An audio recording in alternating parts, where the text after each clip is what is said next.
Bonjour à vous toutes et à vous tous, bienvenue dans cette nouvelle vidéo. Aujourd'hui, nous allons faire un tirage pour vous aider à trouver le ou la partenaire idéal pour vous. Et je préfère vous le dire d'emblée, nous allons surtout parler de votre mentalité plus que de vous donner des techniques, des méthodes sur comment ou trouver la personne idéale.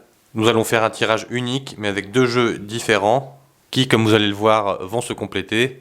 Allez, je ne vais pas vous faire attendre plus longtemps, c'est parti pour le tirage.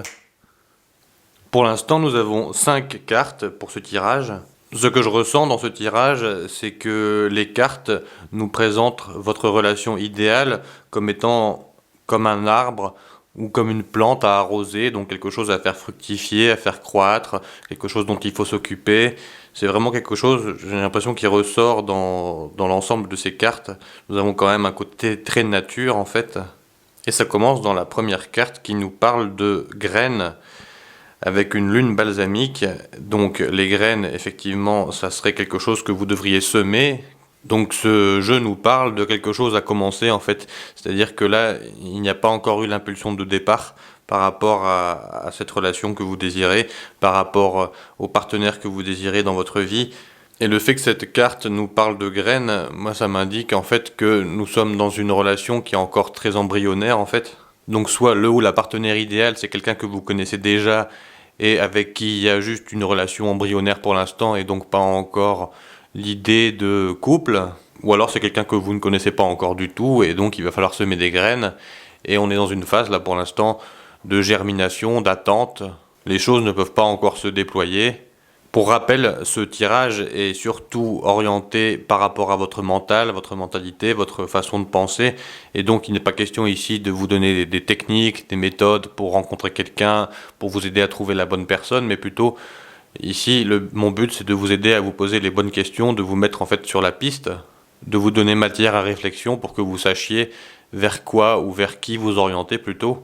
Donc personnellement, je trouve ça particulièrement notable que ce jeu commence avec cette carte, puisque ça veut dire que là, en fait, tout est encore à faire, vous n'en êtes qu'au début. Mais bon, c'est bien parce que ça veut dire que vous allez pouvoir vous occuper de ça étape par étape, et vous allez pouvoir prendre ça en main dans la totalité. Et donc vous aurez plus de contrôle sur ces paramètres, puisque quand vous partez dans une culture à partir de graines, vous êtes capable de gérer quand même beaucoup plus de paramètres que si vous prenez une plantule qui a déjà démarré sa vie. Après, c'est intéressant, ici, on nous parle de confession.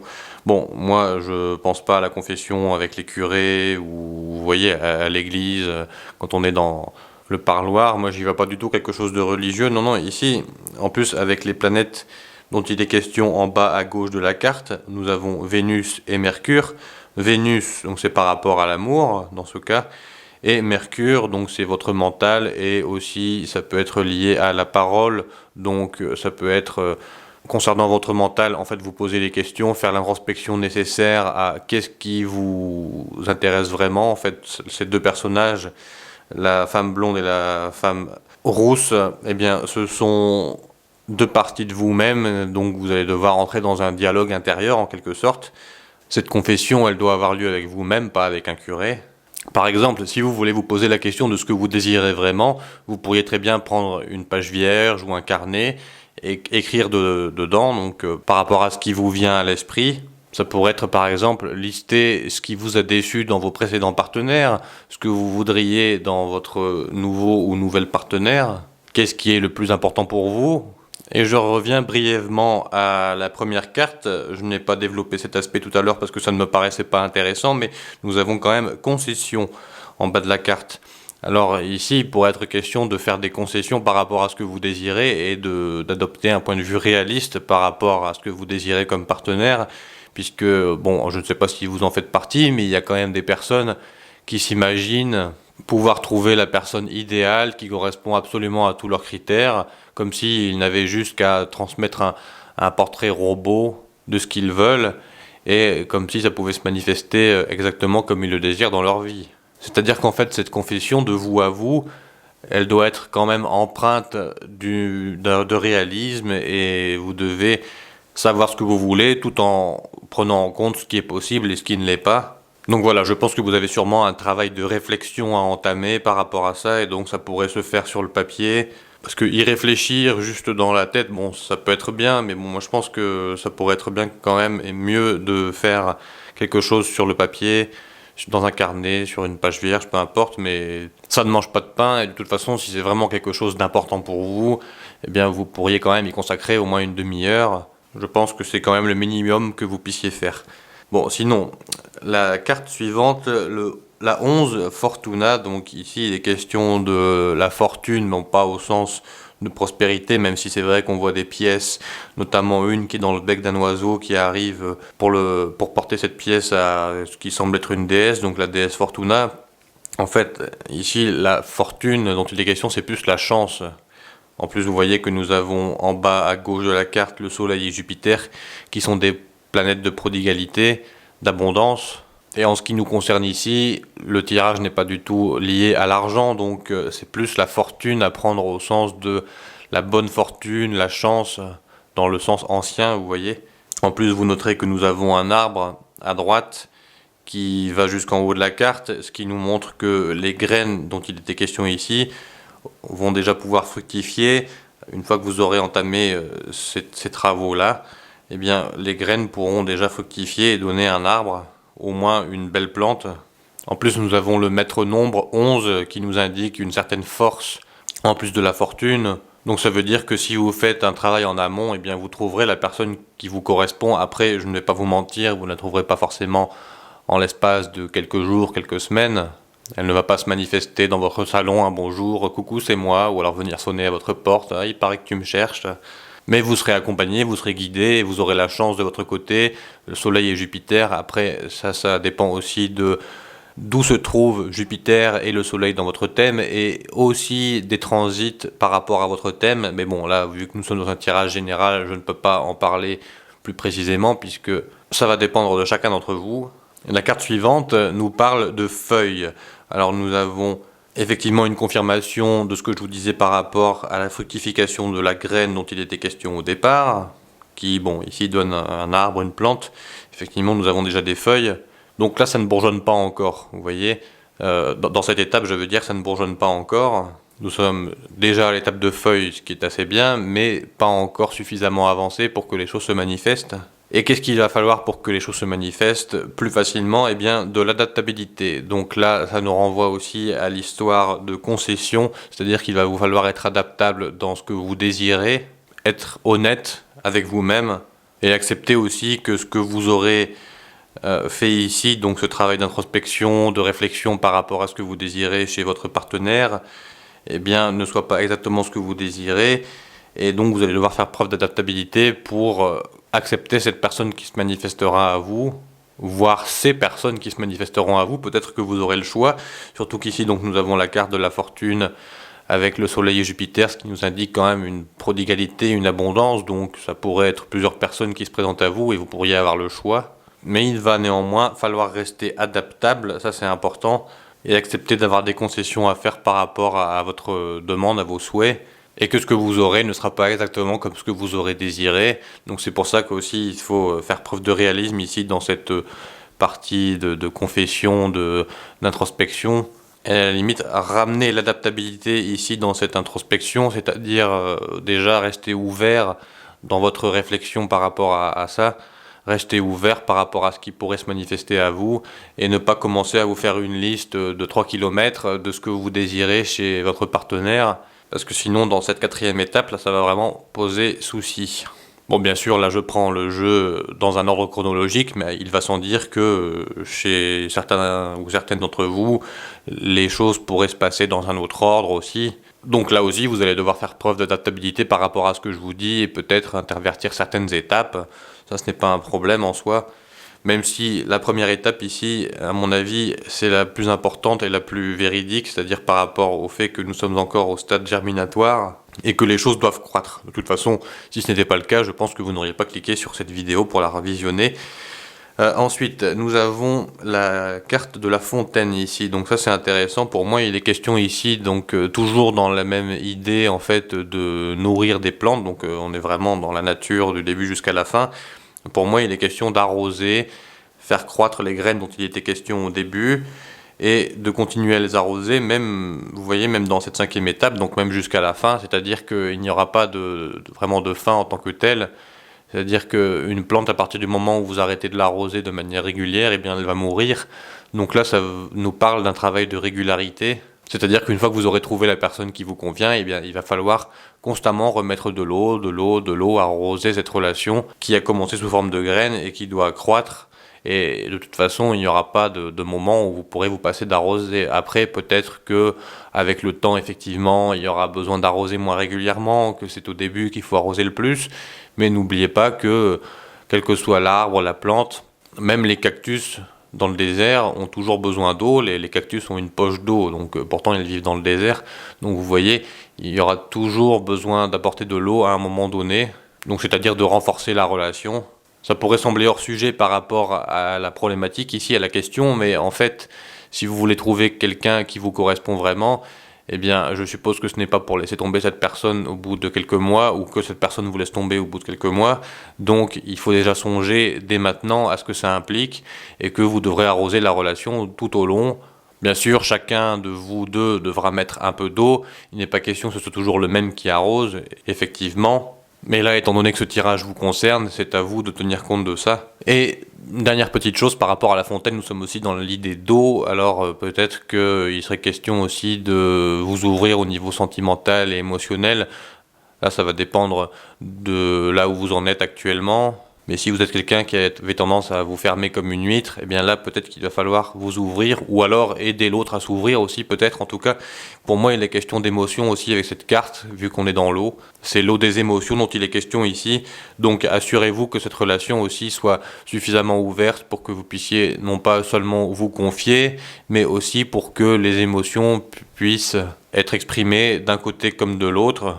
Puisque de toute façon, si vous souhaitez vraiment le ou la partenaire idéal, vous devez chercher avec cette personne une adéquation dans différents domaines, pas juste au niveau du dialogue, mais aussi au niveau de l'expression des émotions, au niveau des centres d'intérêt, au niveau des valeurs, de la personnalité, etc. Donc il doit vraiment y avoir une certaine symbiose entre vous, même si tout ne peut pas convenir à 100%, c'est sûr. Mais c'est évident qu'il y aura des choses qui n'iront pas par moment, mais malgré tout, vous devez quand même prendre en compte toutes ces étapes. Alors sinon, une dernière petite chose qui me vient là par rapport à cette deuxième carte de confession, c'est vrai que je ne l'ai pas dit tout à l'heure, mais étant donné que nous sommes avec Mercure, peut-être que vous pourriez aussi parler de tout ça avec quelqu'un qui est proche de vous, votre meilleur ami par exemple, mais vraiment quelqu'un de confiance, parce que là il s'agit quand même de quelque chose d'important.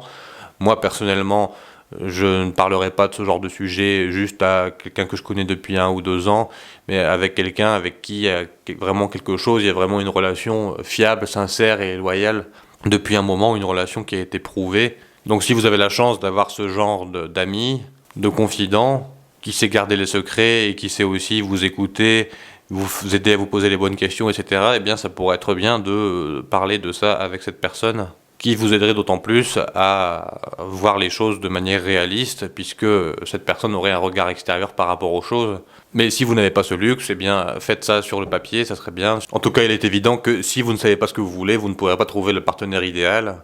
Ensuite, j'avais tiré 3 autres cartes tout à l'heure. Alors, nous avons la carte Truth, la vérité, en premier. Alors pour moi, il y a un lien entre cette carte de vérité et cette carte de confession, c'est-à-dire que je vous disais tout à l'heure que vous deviez faire preuve de réalisme. Eh bien là, ça vient enfoncer le clou, il est même question de vérité, donc c'est pour ça que ça pourrait vous aider de parler de ça avec quelqu'un de confiance, que là, la vérité ressortirait par rapport à qui vous êtes et ce qui vous correspondrait le mieux, puisque peut-être que ce que vous imaginez comme étant le ou la partenaire idéal, eh bien, ça ne serait pas vraiment ce qui est idéal pour vous. Du moins, sur certains points, il pourrait y avoir des choses en fait qui ne vous conviennent pas. Ou alors peut-être que rien qu'en écrivant ce que vous désirez, eh bien, vous allez vous rendre compte qu'en fait, il y a des choses qui ne sont pas viables, qui ne vont pas ensemble. En quelque sorte, cette carte, je dirais qu'elle vous demande d'être intraitable par rapport à ce que vous voulez et de chercher la vérité avant tout plus que la convenance. Donc soyez franc, soyez honnête avec vous-même par rapport à ce que vous désirez. Et aussi, une dernière petite chose, pensez à ce que vous désirez vraiment et pas à ce que vous voulez montrer aux autres, parce que c'est vrai qu'il y a quand même beaucoup de gens qui pensent au regard des autres, mais si c'est la partenaire idéale pour vous que vous cherchez, que vous soyez homme ou femme, peu importe, c'est quelqu'un qui doit vraiment vous convenir à vous et pas à votre cercle d'amis, à vos parents, à votre famille, à vos collègues ou à qui sais-je encore d'autres, ou à vos enfants. Même si après ça ne veut pas dire qu'il faut complètement ignorer ce que ces personnes auraient à dire, mais il faut quand même le prendre avec du recul. C'est vous qui allez vivre cette relation avec quelqu'un, c'est pas votre famille ou vos amis. Et malheureusement, on voit trop souvent des relations comme ça, donc je préférais aussi évoquer ce point. Ensuite, il est question de courage ici. Bon, alors moi je pense que ça vient directement corroborer la carte de la fortune, puisque le courage, là, vous allez peut-être devoir en faire preuve. C'est-à-dire que la situation qui va se présenter à vous, la rencontre avec cette personne ne sera peut-être pas facile, elle va vous demander aussi peut-être de sortir de votre zone de confort, mais déjà sachez que vous avez la carte de la fortune, donc avec le soleil et Jupiter, donc ça veut dire que si vous faites preuve de courage, et bien de toute façon vous serez récompensé puisque vous aurez quand même cette carte de la fortune qui vous assure un dénouement positif de la situation. Mais prenez quand même en compte le fait que vous allez peut-être devoir faire preuve de courage et sortir de votre zone de confort à un moment donné. Il vaut mieux que vous y soyez prêt à l'avance, comme ça au moins le moment venu ça sera moins difficile pour vous. Ensuite nous avons la carte de la simplicité. Alors moi je pense que c'est relié à l'adaptabilité. En plus nous avons une plume qui en plus de la simplicité nous parle aussi d'une certaine légèreté. Alors la légèreté c'est au sens de fluidité, enfin du moins c'est comme ça que moi je verrais la chose. À l'opposé nous aurions la lourdeur, le manque de fluidité. Donc là, ce que ça veut nous dire c'est qu'en restant adaptable, eh bien les choses seront quand même plus simples. Donc aussi pas juste par rapport à la personne que vous désirez, donc par rapport à ses traits de caractère, etc. Mais aussi dans la relation, rester adaptable et souple par rapport à la façon dont vous créez la relation avec cette personne. Et ne cherchez pas non plus à tout contrôler, puisque ça justement c'est le contraire de l'adaptabilité. Après ça ne veut pas dire que vous devez vous en remettre non plus totalement à la personne. Là non, il est plutôt question de trouver un juste milieu. Je dirais d'être un peu comme l'eau, donc nous avons cette fontaine qui nous parlait d'eau tout à l'heure, alors on pourrait rajouter ça par rapport à cette carte. C'est-à-dire d'être comme l'eau. Ce que je veux dire par là, c'est que l'eau, en fait, elle va toujours trouver un moyen de s'infiltrer, elle va toujours s'adapter à son contenant. Si vous versez de l'eau dans un verre, eh bien l'eau va remplir le verre dans sa totalité. Et peu importe la forme du contenant, elle va toujours s'adapter. Eh bien vous, c'est pareil ici, ça sera à vous de vous adapter. Le contenant, donc ça sera les événements, la façon dont les choses se passent. Et l'eau, ça traduira votre capacité à toujours retomber sur vos pattes et à toujours trouver une manière de vous sortir d'un problème, par exemple, ou au contraire de saisir une opportunité à la volée. Voilà, donc soyez aussi léger comme une plume, restez dans la simplicité, ne vous compliquez pas trop la vie, faites attention aussi à tout ce qui est rumination mentale. Bon, ça c'est vrai que les cartes n'en parlent pas particulièrement, mais bon, ça c'est quand même quelque chose qui est récurrent dans les relations amoureuses, c'est que on a quand même beaucoup d'insécurité souvent en tant qu'humain et on se projette dans des scénarios apocalyptiques, on se dit ah peut-être qu'elle m'aime pas, peut-être que ceci, peut-être que cela. Et ça c'est vrai que ça nuit vraiment à la simplicité, à la légèreté, vous serez pas du tout comme une plume, mais au contraire vous serez plutôt comme un gros rocher. Ça va vous empêcher, ça va vous rendre lourd en fait, ça va vous empêcher de bouger, de développer cette relation, ça va complètement à l'opposé de l'adaptabilité dont il était question. Donc essayez de rester souple, léger, d'être comme l'eau ou comme l'air, à la limite ça va dépendre de ce qui vous correspond le mieux, ou alors un mélange des deux, ça peut être bien aussi. Et puis après c'est vrai que ça va dépendre aussi de votre thème natal, de votre énergie, de votre personnalité. Mais bon, faites au mieux, c'est l'essentiel. Voilà, je pense que je vous aurai tout dit dans ce tirage. Eh bien, j'espère qu'il vous aura été utile et surtout qu'il vous aura donné matière à réflexion et qu'il vous aidera à trouver la partenaire qui vous correspond. N'oubliez pas surtout cette étape très importante. Je porte une fois encore votre attention sur ce point. Vous devez vraiment entamer un processus de réflexion quel qu'il soit, quelle que soit la manière dont vous le faites, sur ce que vous voulez vraiment, ce qui est possible ou pas. Et puis ensuite, avec tout ce dont il a été question ici dans ce tirage, je pense que les choses devraient se passer quand même de manière relativement fluide. En tout cas, c'est ce que nous annonce le tirage. En plus, vous voyez quand même que nous avons beaucoup de cartes qui sont jaunes, oranges, un peu rouges, donc on a quand même cette notion de, comme dans la bonne fortune, de Jupiter, de soleil, vous voyez, le jaune du soleil, là, donc raison de plus de ne pas vous inquiéter outre mesure. Voilà, je vous souhaite de trouver la personne qui vous correspond le mieux, parce que c'est vrai que c'est quelque chose qui n'a pas de prix, et je vous dis à bientôt pour une nouvelle vidéo.